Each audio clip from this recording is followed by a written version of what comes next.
Have you checked out Security You Should Know yet? It's our brand new podcast that connects security solutions with security leaders. What does that mean? Well, each episode is focused on one cybersecurity vendor with two security leaders asking the questions you want to know about a security solution you're interested in. And it's only about 15 minutes. So on your next coffee break, head on over to CISOseries.com to check it out.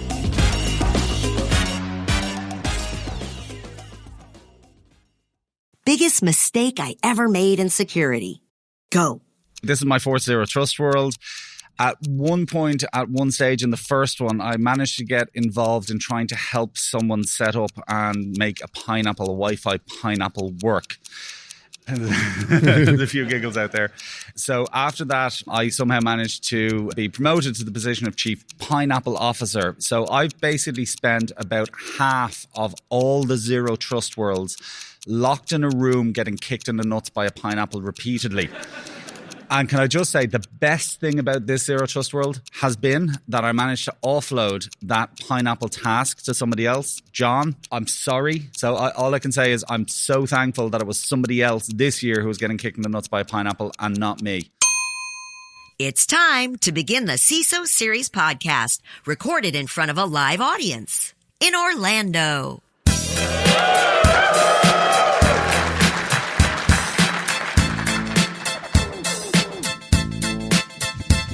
Welcome to the CISO Series podcast. We are live at Zero Trust World in Orlando. Let's hear it.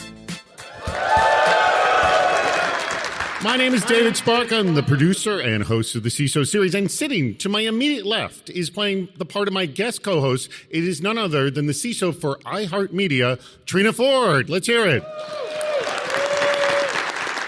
And by the way, ThreatLocker is our sponsor for today's episode. Zero Trust Endpoint Protection Platform. They're our sponsor. And let's also introduce our sponsor guest who's joining on the far left. You heard him at the beginning of the show. None other than the Chief Product Officer over at ThreatLocker, Rob Allen. Let's hear it for Rob. All right, here's what I've noticed. Ex-Pineapple Rob. It's Pineapple Rob. Everyone likes it. It's a long inside joke. For those in the room, they'll appreciate it. For those of you not in the room, just play along. All right. So here's what I've noticed, Rob and Trina. This event is called Zero Trust World, but I'm surprised at how nice people are at a show called Zero Trust World. I would assume them to be far ruder, given the name of the show. Wouldn't that make sense, Trina? I agree. I absolutely agree. She asked me for my passport, and I was like, I don't share my passport. But I am appreciative of how kind and how nice everyone has been at the show. Are you responsible for any of that, Rob? A very small piece of it. Very small. What piece? The people who I invited. The people you invited. Yes. And everybody else? You know who you are. You're all good people. But actually, on a serious note, one thing that you will notice at this event is basically everybody is good people. There's nobody who you can't stop and talk to and have a conversation with. And it's one of the big things that people appreciate. I will say that I am very appreciative that the culture here at ThreatLocker, which also bleeds into the actual show of Zero Trust World, is everyone has been incredibly kind, friendly, and extraordinarily approachable. There's got to be a better way to handle this. How much do we need to consider severity when it comes to incident response? When you respond to an incident, quote, evidence at hand is likely to be scant, ambiguous, and divorced from context. Now, this was noted by Dan Sliman of Clerk.com. Now, determining the severity often requires time-consuming research to get a full picture, and effort is likely better spent responding to the incident. Severity scales are good analysis tools, but not suited to action. So instead, Dan suggests a complexity-based classification system is more meaningful. Quote, by the time you've thought enough to know how complex a response you need, you already have a beginning of a plan. Okay, so Trina, I'm going to start with you. Does this kind of approach actually sound workable in practice? And I would also ask, have you actually done it this way? That depends. I'm going to sound like a lawyer for a second. Go ahead, but walk us through it. Yeah, that depends. It's going to depend on the environment, the situation, the lenses that you're looking through. And not for nothing, many of us have dealt with a lot of incidents. So it's almost like muscle memory. But in some ways, we actually do this complexity-based system without realizing it, because we know that certain environments, we already have a plan, we've already worked it out, and we already know what we're going to do. It's part of our IRP and our process. But then you have those where, and we know our critical assets, some of us anyway, asset management is not always fun. But then you also have those environments where you're going to need to divide and conquer. And again, it depends on your program. If you have a smaller program and you're reactive, then you're going to be reactive. You're not going to be trying to plan. You're going to be trying to contain, and you're going to try to understand the impact. Because your business doesn't, at least my business doesn't come and say, what's the severity? They say, what's the impact? What do we need to be worried about? And has it been contained? So I think in some ways it can be a workable approach. It just depends on the program that you have. Rob will tag that. Curveball. What does it depend on anything else? And what do you think about this whole severity model of like, it's not necessary when you need to respond? One of the challenges with incident response is understanding what the severity of an incident is, because you very often don't know the scope. You don't know what's actually happened. How very deep little are information. How long have they been in the environment, etc. It's actually one of the really interesting, from a ThreatLocker perspective, one of my favorite things working for this company is when customers of ours come up with novel and unique ways of using our solution. And one that came up over the last year or two is it being used as part of incident responses. Because one of the first things that a lot of organizations will do when an incident takes place is they'll basically pull everything out. They're going to disconnect everything and they're going to take everything out of the network because they don't know what's impacted. They don't know what's encrypting. They don't know what's happening. But what some of our customers have been doing is, rather than doing that, they will deploy ThreatLocker, but they will secure it immediately. So they'll lock everything down using our solution, and they'll basically work backwards from there. Now that gives them a couple of things. It allows them to continue to operate using, a core set of programs that they may need to use, so Office and so on. But it also gives them time and space to actually evaluate the impact. They'll be able to see network traffic. They'll be able to see what's running on people's computers. They'll be able to see what's going on, basically. And as I said, that's something that we didn't initiate. We didn't say to people, you should use our solution for incident response. It's something that our customers went, we could use this for incident response, and it's been really successful. Good point. But I want to go back to the severity issue. This seems like this is sort of the thing you asked yourself when you've dealt with the incident. Okay, we've dealt with it. How bad was it? When you think about severity, we grew up in IT. Security was a function of a function of a function within IT. And it started with severity. P1, P2, P3, whatever. And then as security started to kind of break away, in order for us to be able to successfully communicate with our business and our IT, we had to continue that type of severity. When I said the business doesn't ask us for severity, it's because they're assuming that we already know it. Now, we try not to communicate that too quickly, given that we are security and our credibility is going to be at stake. Yeah, and there could be panic, too. There definitely will be panic, and then there's more questions than you're ready to deal with. From that perspective, absolutely agree that severity is relevant because that's the way we've always done business. But there is that complexity, that planning part that's also important as well. Well, that didn't work out the way we expected. Quote, don't let people do things that you know are wrong and then tell them after the fact that they were wrong for doing a thing that you let them do. So UX designer Noah Iliansky recently pointed to a classic data entry example with developers taking the time to put in a warning that a zip code entered without exactly 5 digits is wrong, rather than limiting the input of the field to only accept 5 digits. It seems like in cybersecurity we do this all the time, particularly around phishing.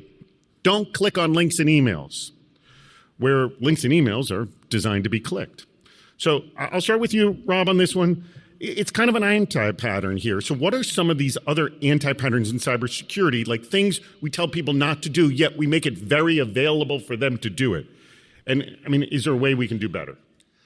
Probably the best example. Some of what computers can do are kind of unnecessary. probably the best example. I mean, PowerShell is used in a huge proportion of ransomware attacks. Very often it's the first stage of an attack. So somebody clicks on a link, as you said, in an email, all of a sudden PowerShell is open and things are happening. Now, realistically, there is no good reason for Outlook to be able to interact with PowerShell.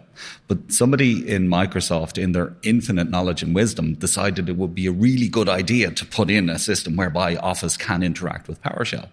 Now, they still haven't stopped that. They still haven't done anything about that. And again, coming back to a ThreatLocker's perspective, ring-fencing Office from PowerShell is a fundamental part of what we do. But there's so many different examples of things that our computers can do that can be misused, whether clicking on a phishing link or if a bad actor. And the PowerShell is a good example because that sort of communications mechanism was designed by Microsoft to make more things happen. They wanted more things to happen, so you would use their operating system and all their applications more. I don't think they were thinking about threats coming through Outlook into your system at the time. One would hope not. Yes, that's a good point, Rob. All right. Trina, do you have another example of these kind of anti-patterns, the things that we let people do that we tell them not to be doing? Where do I begin? So we want our users not to save passwords in browsers, yet we don't give them password managers. We tell them not to download data on their personal devices, but we may not have CA policy. We could have CA policies in place. We could utilize MDM. We don't want them using Dropbox, but yet we don't look for an enterprise solution for them. And developers, the best. We say developers should not have access to production, but yet they have access to production. We don't set up policies and or technical solutions to bring awareness or block it. So there are a lot out there. I could go on and on. You know, I was just reading a quote from Ross Young, who's the CISO in residence over at Teammate, and he said, it would be great if the top 10 policies of app development on OWASP for security were literally like built into programming code, that you could not break those things. That'd be a good example right there. That's a perfect example. Look, technology is there for a reason. We need to use it. Email security, we have cloud security, technology, all of it. We want our engineers and developers to develop and produce, but at the same time, we're limiting them with words. We need to limit them so they don't have to think about it. And going back to you, Rob, on your example of PowerShell, that's actually a pretty good example of protecting people from making their own mistakes, if you will. Like Microsoft made this far too permissible, and with ThreatLocker, correct me if I'm wrong, you're essentially preventing people from making the mistake or essentially opening up the hole that would allow the attacker to come in. Absolutely. I mean, look, at the end of the day, training is really important. You should train your users. The fact of the matter is that people make mistakes. People are tired. People are tricked. I mean, it's the whole nature of phishing is that they will make mistakes. It's what the bad guys are depending on. But you have to work on that assumption that they will make mistakes. So if they do, what controls can we put in place that will stop the attack from progressing? Who's our sponsor this week? Our sponsor is obviously ThreatLocker, and we're thrilled that they're sponsoring us here at the show, and they've been a great, great sponsor of the CISO series. But hang tight. For those of you who are not as clued in, mostly the listening audience right now, let me explain. Now, do zero-day exploits and supply chain attacks keep you up at night? Well, no one likes to think about those, right? So worry no more. You can actually harden your security with ThreatLocker. Now, imagine taking a proactive, deny-by-default approach to cybersecurity. This is kind of ThreatLocker's philosophy. Blocking every action, process, and user unless specifically authorized by your team. ThreatLocker helps you do this and provides a full audit of every action, allowed or blocked for risk management and compliance, while being easy to manage. Onboarding and operation are fully supported by their U.S.-based support team. Stop the exploitation of trusted applications within your organization, just what we were talking about, to keep you running efficiently with secure, protected from ransomware. Now, worldwide, companies across all industries trust ThreatLocker to keep their business secure and operational. To learn more about how ThreatLocker can mitigate unknown threats and ensure compliance for your organization, Go to their website. It's ThreatLocker.com. It's spelled exactly the way it sounds. The word threat, locker.com.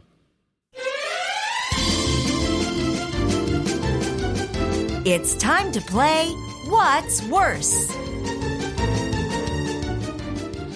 All right. I know that both of you have played this game before, and you're well aware of how this game is played.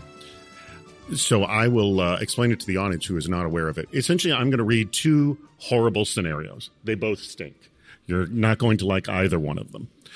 But you have to decide between the two of them which one is worse. Now, remember, it's which one is worse. Don't tell me which one is better, but which one you think is worse. So this What's Worse two scenarios comes from Steve Wingate of CyberGuard Advisors.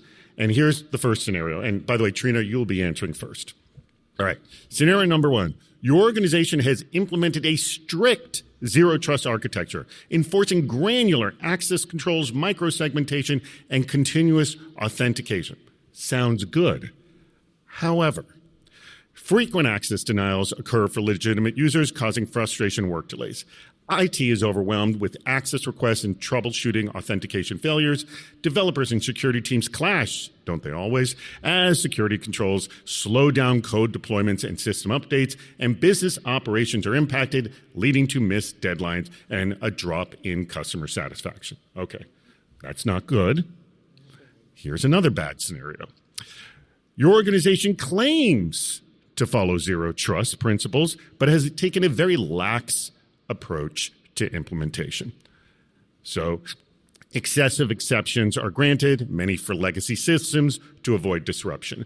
Many implicit trust relationships remain in the environment, examples like overprivileged service accounts, broadened network segments.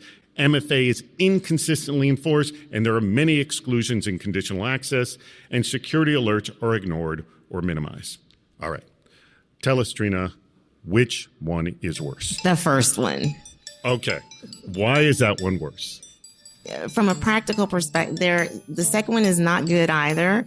But at the end of the day, we're trying to run a business. And if you're not put in a position to run that business, you're not going to make money. The bottom line's we're not going to meet our imperatives and our goals. And at the end of the day, the business, it actually dictates how IT and security operate and the approach to our environment. Many of us live with the second scenario today. Yes, it's actually pretty common. Actually, it's actually very common. That I would say second scenario has been the default until people have been starting to really deploy zero trust. Exactly, in phases. They need to understand it. Absolutely agree with ThreatLocker, but yeah, it would have to be the first one for me. All right, I throw this one to you. Do you agree or disagree here with Trina? I thought this was a trick question. Okay. I very much disagree with Trina. Okay, that's what I thought. Now, understand you are very much a zero trust organization, and by the way, I love disagreement. Your argument, why? There is a reason why people have begun implementing the kind of controls that we've been speaking about, the kind of scenario that you spoke about. Now, what I will say is it doesn't need to be painful. It doesn't need to cause significant friction. If it is, it's not set up properly and it's not configured properly. But the reason now, by the way, just so you know, the What's Worse game, you can't start changing the variables in the game. I'm not sure. Well, I was going to suggest that some sort of a happy medium in between the two would be your yes, ideal of course, scenario. That would be a good scenario. But it is He doesn't follow the game's directions. called What's Worse, Rob? Men, women, we follow The second directions. one is the worst because the second one is what is going to have you have your asses handed to you by ransomware. Right. So, okay. So both of you make good points. You're arguing, Trina, that first scenario prevents us from really running business. You're arguing, by the way, a ransomware attack you'll be out of business. It will pretty effectively stop you being able to run your business and potentially permanently. But we can't ad lib, but since we're going to, you also have other mitigating and compensating controls that you can put in place. And that's what you have to be able to utilize. It depends on the type of program that you have. Everyone is not in a position to implement zero trust. So we have to look at our environment, understand the culture and mindset, and take phased approaches to zero trust. I absolutely agree with it. But the question that he asked was like putting us out of business. Well, no, but the first one might not put you out of business. It would just make people really angry and upset. The second scenario... It will also make people angry and upset when they have no jobs to go to. May potentially put you out of business. Yes. Yes. Yes. So there's both are impacting the business. Both are impacting the business. Both are impacting the business. If there was a choice between, broadly speaking, the question is, do we go more security or do we go less security? I'm always going to lean on the side of more security. I'm going to lean on that side too, but that's not fair. You're letting Hang on. him. If we want to talk He's about changing the rules. Hang on, let's talk about not fair for a moment, okay? Essays of notes written in preparation for the question. Single words. Okay. That's let me mine, and that's his. My strategy going forward by is the way, going do to not be attack reading her. her Rob notes. looked at the script literally minutes before we came on stage, all right? So Don't did give her Trina. crap. I'm anal. Okay. Excuse me. She's prepared. Can I just say... He, on the other hand... Did he just Can make I you say just that? say, not only are there the essays of notes on the pages, she has more notes. She had them down there. Do not blame her for being prepared when you're not, Rob. This is like somebody in an exam with notes written on the I'm so back of their embarrassed right hands. now. No, He you should told not be. You're If not the anyone one should who have- has one-word answers You written on should- his by piece the of way. paper. Trina, you did fine. We adore you. Right, everybody? Yes! Rob, stop being mean to Trina. I'm not being mean. I'm jealous. Where does the CISO begin? The U.S. Air Force recently released its Zero Trust strategy, but acknowledged this will be a more challenging IT transition because, quote, it is an architectural imperative that touches every device, user, and piece of data in the department.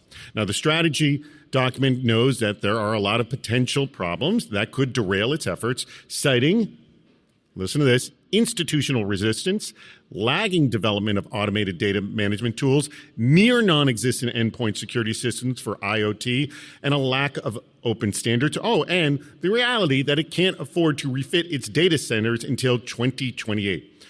All of those sound like some pretty big issues to overcome. I'm going to start with you, Rob, on this because, I mean, dealing with this stuff is right up your alley. Oh, by the way, he's looking at Trina's notes. He's going to steal her notes. I'm going to use all of your Here's answers. my question. Where do you start to tackle any of these issues, and what do you think are the biggest challenges? She's going with the political answer here. So she's saying the biggest challenge is it depends. It depends. Once again. Well, again, I asked you. I didn't ask her. She's coming up next. Let her answer. Okay, short answer to your question is start somewhere. Oh, okay. Somewhere, Good answer. anywhere. Start somewhere. Just because something is complex, just because something is daunting, just because, yes, thank you, gentlemen. Just because something is going to be a lot of work doesn't mean that it shouldn't be done. And it's not an excuse not to do anything. So the short answer to the question is to start somewhere. I agree. You agree? Okay. So, all right. So let's She's look playing at me at my own game here. By the way, I know you have more to say than just that. All right, the institutional resistance, lagging development of auto data management tools, non-existent endpoint security for IoT, lack of open standards, and, not being able to refit data center. Where you say start, which would be the easiest of these to tackle? What we find is step one is visibility. So having visibility, having a knowledge of what is present, what these environments consist of. And I know this is something the ThreatLocker does. You do an audit of what's in the environment. Absolutely. It's really, really important because there's always surprises. There's always something you don't know about. There's always by the way, something I just want to point out, in all the times, every single audit you've done, no one has said, oh, yeah, I knew all of that. Yeah, no, absolutely. Never happens. Zero times. And it's really interesting. And it's actually quite fun sometimes when you point out to people the things that are running or sitting on computers in their environment. But I mean, obviously, this is on a bigger scale because we're talking about an entire organization. But the challenge is the same. The place to start is the same, right? Which is to evaluate. It's to, okay, these are the things that we have to deal with. And then going from there. But again, it comes back to start somewhere. It's not, this is going to be really hard. We better not do this until 2028 because we can't refit our data centers. All right, I throw this to you, Trina. I still agree. You still agree with him? I still agree. I actually wrote down that it really does depend. There's 3 areas that I think we should look at. I believe, again, that it's about the mindset and culture. It's about visibility, and it's about understanding your environment. So all the things that my partner over here said. And it goes back to, if the business is not on board with that strategy, they will eat it for lunch. You may implement it, but it may be doomed to fail, or it won't work as designed. So I agree that the U.S. Air Force needs to really understand what visibility they have in their environment, and then kind of go from there. With the basics, it didn't sound like they had basics or anything. So it's like, ThreatLocker is a shiny toy. I know, I'm looking at it. I want it too. But it's a shiny toy. If you don't have some of the basics in place, ThreatLocker can only do so much, or other technology or solutions can only do so much to get us to that zero trust, whatever it is for our strategy.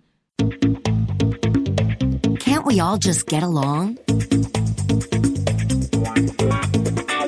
All right, this is going to be a fun one. Cybersecurity workers of the world unite. Now, that's a premise of a really fun cybersecurity subreddit post asking, if the entire cybersecurity industry went on strike, what would be the list of demands? So some ideas included a cold shower for anyone mentioning generative AI, forbidding meetings longer than 30 minutes, preventing the C-suite from buying a solution they just saw on LinkedIn, and stopping the marginalization of workers seeking opportunities in new roles. 2 of my favorites were turning off all computers and everyone just getting naps. I'll throw with you, Trina, on this one. What are on your list of demands when the cybersecurity strike hits? What's on your demands? A spa day. Spa day, all right, once good. a month for all security practitioners and leaders. Mo money, because we're working all the time. Okay. By the way, mo money. By the way, that got a nice response right there. First of all strikes want more money, which is good to bring that up. What would be on your list of demands? Golf days on any day that ends with a Y. But my favorite is naps. Naps. I'm the world champion in naps. Have you, by the way, I've worked with people. One woman I worked with literally took a nap under her desk. Have you seen anyone do that before? Take a nap under their desk? I have not. But I now have thoughts about naps under my desk. Oh, by the way, I took a photo of it, and it became blackmail. Some of you guys have been to our office. I could probably get away with it. I mean, we actually have. Can you fit under your desk? And this is like your. Yes, it's a big desk. It's a big desk. But we actually have a quiet recording in progress sign on my door, specifically because of you. It's one of the many things that have happened in my office because of you, from microphones to earphones to all other things. But I could close my door. There's a sign saying recording in progress, and I could have a nap under my desk. That is the answer. Get the recording, the red light outside your office door. Even better. You should do that too, Trina. What do you think of that? I think it's great, but I also have 2 more. Okay. I think, back like when we were in school and we had field day, or recess? I think they should bring back like mandatory 1.5 hour recreation for any IT and security practitioners, so that because we have a lot of stress going on. So we need that. And then 2 3-day weekends a month. I think that's good. 3-day weekends a month? 3-day weekends a month. And car allowances. By the way, because our cars just sit there and they do need maintenance. We don't get to drive them. So we at least need to get paid for it, right? Because we're paying for it. So car allowance. By the way, I'm going to lean into that 3-day weekends, 3-day, because, and by applause from this audience, the attackers know when vacations come up, like holidays. Like, we've all had really bad Fridays on a 3-day weekend or before a holiday. Yes, by applause? Yes, that's happened. So if you had 3-day weekends not on holidays, those wouldn't be popular times to attack. Very true. And we might get out of the office every now and then or stop working, because not for nothing, we work round the clock. So I'm really serious about we need some stress relievers, spa days, 2 3-day weekends, recreation times during the day. That works. And more money. And more money. It's time for the audience question speed round. All right, we we have a little bit of time left. And I got it right here in my hand. I got a bunch of questions from you, audience members, right here. And I want you, Rob and Trina, answer these questions as quickly as you can so we can get through as many as we can in the time that we have left right here. All right, this first question comes from Howard Holton of Gigome. He's been a frequent guest on the CISO series. All right, it's kind of a big question, but let's I'm looking for kind of a hot takes on this, and jump in either one of you first on this one. How much friction is acceptable in security to reduce risk? And so it really, the question is, how do you address that discussion and the culture around it? Because security does introduce friction. The question is, how do you sort of approach the too much, too little discussion? Rob, you want to take this? I suppose a degree of friction is inevitable. If you're taking away people's abilities to do whatever the hell they want, there is going to be a degree of friction.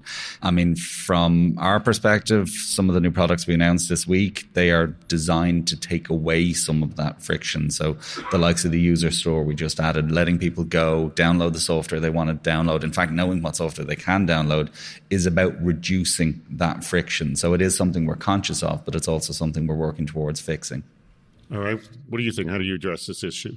I absolutely agree. It's about not just the what, telling people what to do, but helping them to understand the how and the why, and then showing some empathy as well. And that way, if they're aware of and they feel like they're a part of it, it's easier to introduce. And I've also noticed, just throwing this out, the more they understand the reason and can see the reason for the friction, the better, rather than, it never really works saying, just do this because I told you so. Absolutely. And again, it's something that we introduced. Danny decided about 1.5 years ago that we should have a product research department. And the product research department's task was to basically research every piece of software in the world.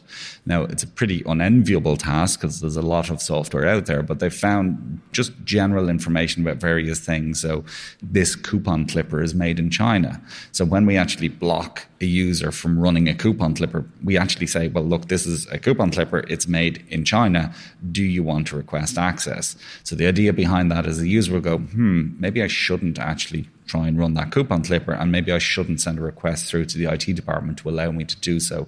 So it's about, as I said, informing people to reduce that friction. And one last thing, taking it from a holistic perspective, the partnership works too. It helps when you have a true partner in ThreatLocker or whomever, because sometimes when you speak as the CISO or the security leader, it goes in one ear and out the other. But when you have a true partner, you bring them in, they have a different way of speaking.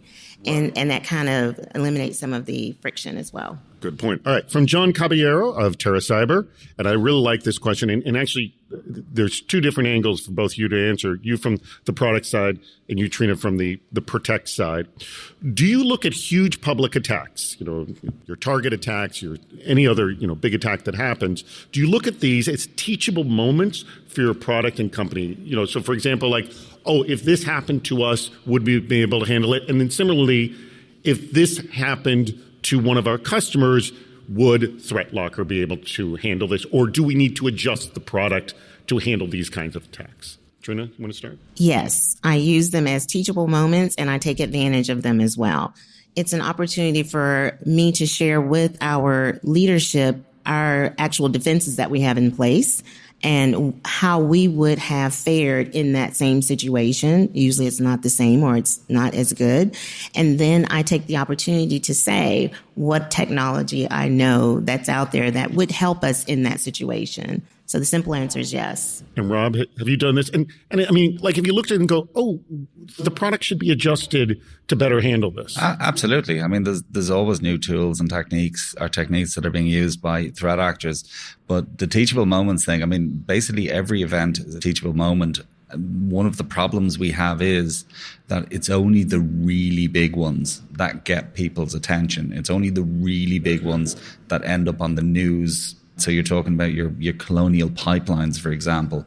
I had a really interesting one with a customer. It was very early when I started with ThreatLocker, and I was trying to convince them about why they needed what we do. They weren't really having it. So I said, look, what I'm going to do is I'm going to send you a different example every day of another organization that's been hit by ransomware.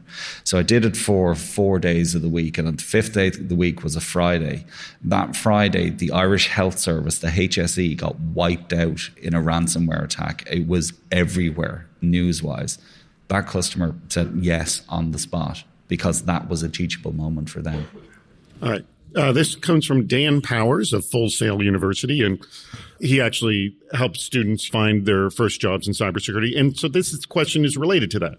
Knowing what you know now, both of you are cybersecurity leaders yourself, but at one time you were not, and you were not even in cybersecurity at one time. So knowing what you know now, how would you approach getting a job right out of college? A job in cybersecurity specifically. Oh my God, speechless on this one. Trina? I would network more. Knowing what I know now, if I wanted to get a job right out of the gate into cyber, I would actually network more. I'd use my parents more or anyone that I know is already in the business. I would do that, but I don't know if I would go this route knowing what I know today. I'm not sure I would. The route that you did to get in. Oh, the route that I did to get in. Yeah, that was about money. My dad told me I needed to be independent and take care of myself. So I went down that route.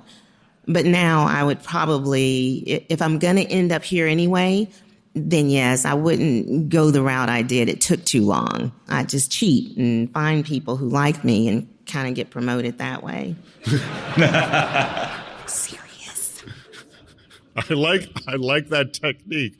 Rob, what would you do differently? Can I just say that was a tremendous answer? I don't think I would be able to do that because I think, again, any of you know me, know I'm fundamentally a very unsociable person.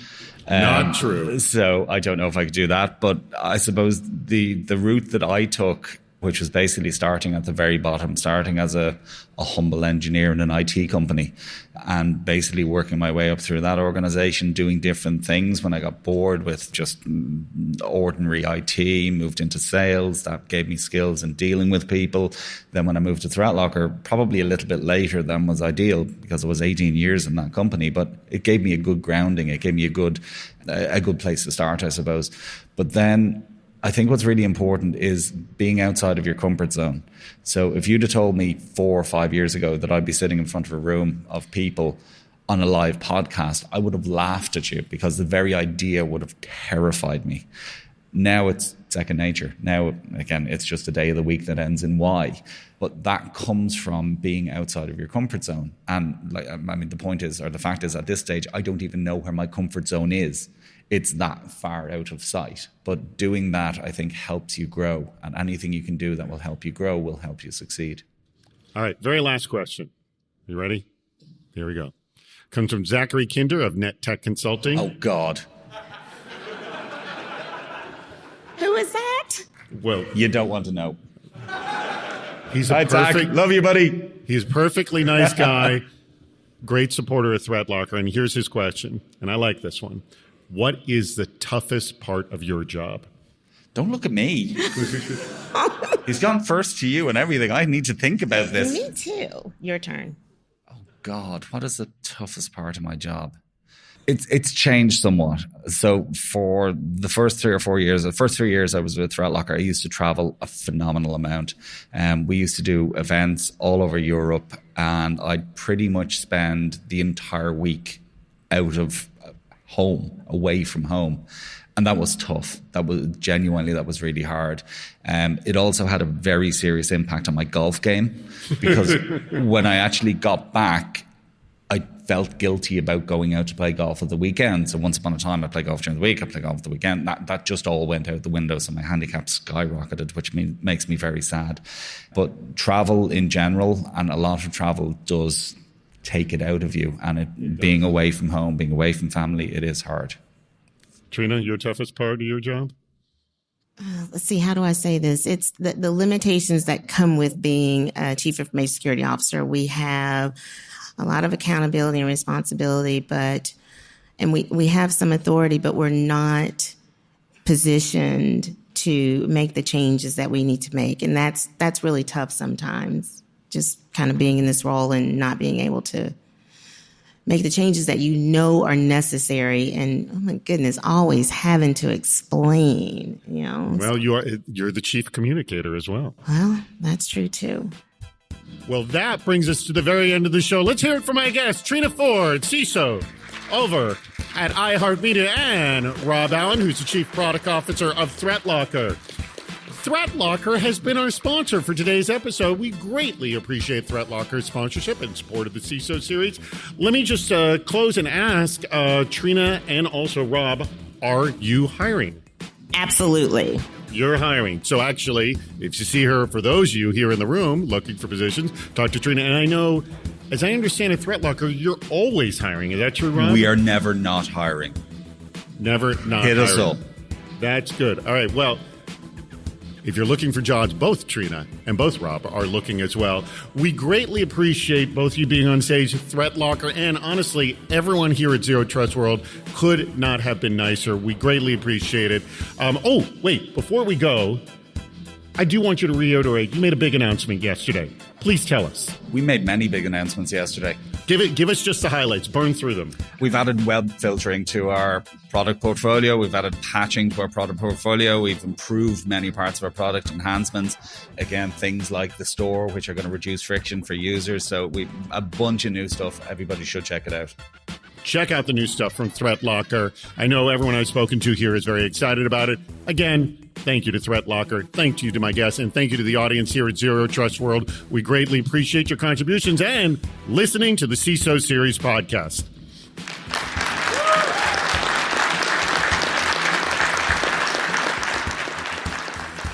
That wraps up another episode. If you haven't subscribed to the podcast, please do. We have lots more shows on our website, CISOseries.com. Please join us on Fridays for our live shows, Super Cyber Friday, our virtual meetup, and Cybersecurity Headlines Week in Review. This show thrives on your input.